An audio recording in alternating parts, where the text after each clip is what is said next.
নমস্কাৰ সকলোকে সাদৰ সম্ভাষণ জ্ঞাপন কৰি নিউজ নাওৰ ষ্টুডিঅ'ত মই মুকিব হুছেইন। সৰিয়হ খেতিৰে স্বাৱলম্বী হোৱাৰ সপোন মাজুলীৰ মোহন হাজৰিকাৰ। নিউজ নাওৰ এক বিশেষ প্ৰতিবেদন। সৰিয়হ খেতিৰে স্বাৱলম্বী হোৱাৰ সপোন মাজুলীৰ মোহন হাজৰিকাৰ।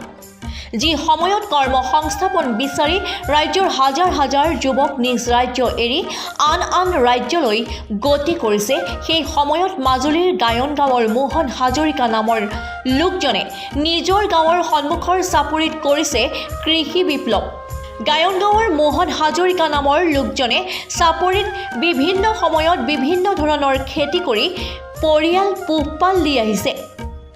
এইবাৰ মোহন হাজৰিকা নামৰ লোকজনে নিজৰ মাটিৰ লগতে চাপৰিৰ মাটি লিজত লৈ 70 বিঘাতকৈও অধিক মাটিত সৰিয়হ খেতি কৰিছে। নিজৰ কপালৰ ঘাম মাটিত পেলাই কৰা খেতিডৰা লহপহকৈ বাঢ়ি অহাত চহা কৃষকজনৰ মুখত হাঁহি বিৰিঙি উঠিছে। মাজুলীৰ এইজন কৃষকে কয়, চৰকাৰী সা সুবিধা কিছু পৰিমাণে পাবলৈ সক্ষম হৈছে যদিও তেওঁৰ খেতিলৈ চাই সেয়া পৰ্যাপ্ত নহয়। তথাপিও কোনো আক্ষেপ নকৰি তেওঁ প্ৰতি বছৰে খেতি কৰি গৈছে। আন বছৰৰ তুলনাত এইবাৰ মোহন হাজৰিকা নামৰ লোকজনে কিছু বিঘা অধিক মাটিত সৰিয়হ খেতি কৰিছে। মোহন হাজৰিকা নামৰ লোকজন এতিয়া আন 10জন লোকৰ বাবে হৈ পৰিছে এক আদৰ্শ। তেওঁ জনোৱা মতে কৃষি কৰি নিজৰ পৰিয়ালটো সুন্দৰভাৱে পোহপাল দি আহিছে। মোহন হাজৰিকা নামৰ লোকজনে জনায়, যদি তেওঁৰ শৰীৰ সুস্থ হৈ থাকে লগতে খেতি কৰিব পৰা উপযুক্ত বতৰ পাই অহা বছৰত আৰু অধিক মাটিত সৰিয়হৰ খেতি কৰিব। পঞ্চায়তত মোৰ নাম মোহন হাজৰিকা। ইতিমধ্যে মই মাটি বাৰীও ইতিমধ্যে মোৰ নাই। এই চাপৰিতে তাকৰীয়াকৈ মাটি অকণমান আছে। এই লোকৰ মাটি লিজত লৈ পেলাই হ'লেও বা আধি বনৌকা হ'লেও বোলো এইগতে মানে খেতি বাতি কৰি আছোঁ। প্ৰায় আজি 25 বছৰেই হ'ল একাধিক ক্ৰমে চাপৰিটো লাগি থকা। পহিলা আছিলে খেৰনি, জংঘল আছিলে, জংঘলৰ পাছতে খেৰ ৰাখিলোঁ, কুঁহিয়াৰ খেতি কৰিলোঁ, হাতী আৰু ম'হ বনিয়াৰ ম'হৰ পৰা নোৱাৰা হ'লোঁ। তাৰপৰা ইতিমধ্যে দেখিলোঁ সৰিয়হ খেতি কৰোঁ।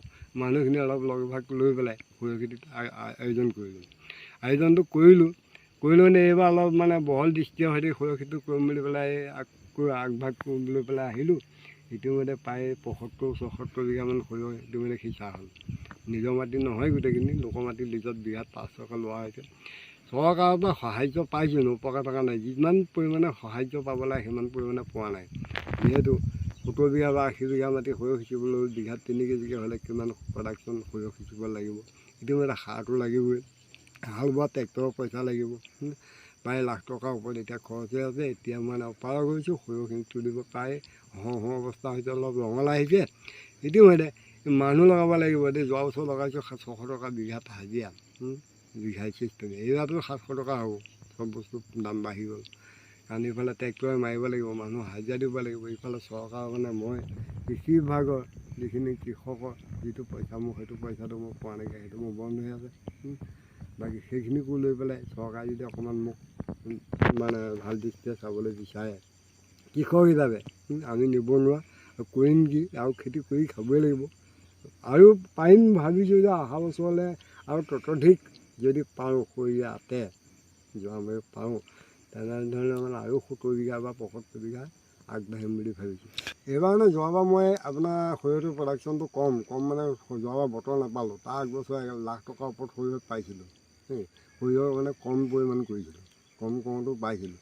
যোৱা বছৰ এনেই লাখ টকাৰ ওপৰত পালে কিন্তু হ'ব। প্ৰায় 1.5 লাখ টকা যদি খৰচ কৰা যায়, 50,000 60,000 টকাৰ খৰচতে গুচি যায়। বাকী 1 লাখ টকা বা 80,000 টকা এটা নিজৰ হাতৰ মুঠিত আহে। কিন্তু চৰকাৰৰ এটা কথা আছে, সৰিয়হৰ এটা মাৰ্কেট হ'ব লাগিব। কাৰণ যদি সৰিয়হ খেতি এটা ইমান কষ্ট কৰি পেলাই কৰিছোঁ, কৰা স্বত্বত যদি কাইলৈ যদি 3,000 টকা 35 টকা কুইণ্টেলে হয়, আমাৰতো কোনো মুনাফা নহয়।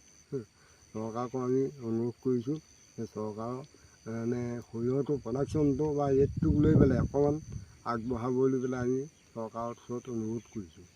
এইবাৰ মানে মই এই খেতিটো কৰাক লৈ পেলাই 76 বিঘামান সৰিয়হ খেতি কৰা হ'ল। নেক্সট মানে প্ৰায় 150 পাওঁ, 100 বিঘা পাওঁ, সিমানটোৱে কৰিম বুলি আগবাঢ়িম বুলি ভাবিছোঁ। যদি শৰীৰ ভাল হৈ থাকে ইয়াৰ পৰা প্ৰায় মই লাখ টকাটো খৰচ বছ কাটি লাখ টকাৰ ওপৰত যাব লাগিবই, কাৰণ 1 লাখৰ ওপৰত মোৰ এতিয়া খৰচ হৈ আছে। মেক্সিমাম মই প্ৰায় 2 লাখ টকা মই পাব লাগিব। 2 লাখ টকা নাপালে মই খেতিটো কোনো কৰা ফলিত নহ'ব নহয়। Bureau report, news now 24/7।